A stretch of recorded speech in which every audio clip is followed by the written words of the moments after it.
ଆମ ପାଖରେ ବା କଣ ଅଛି ଆମେ ଆପଣଙ୍କୁ ଦବୁ। ଝାଲୁମାଲୁ ତମେ ନିଜ ଘଟକୁ ପାଇଛ ତାକୁ ମତେ ଦିଅ। ନା ଆମେ ଦେଇପାରିବୁନୁ। ହେଲେ ରାଜା ପାଖରୁ କି ମାଡ଼ କାରଣ ଡର ଯାଇନି ରାଣୀମା। ଆରେ ନାଇଁ ନାଇଁ ମୁଁ ଗୁପ୍ତାର ପୂଜା କରିବି ଏଇ କଥା କେହି ଜାଣିପାରିବେନି। ମାଲୁ ଭାଇ ମାଙ୍କୁ ଦେଇଦବା। ହଁ ଭାଇ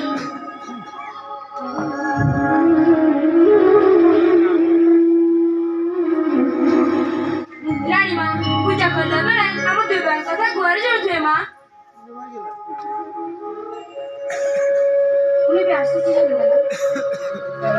ଚାଲୁ ସେ ଚାଲନ୍ତୁ ରାଣୀମା। ମାଙ୍କୁ ଦେଇଦେଲେ ବୋଲି ମନ ଦୁଃଖ କରୁଛୁ। ନା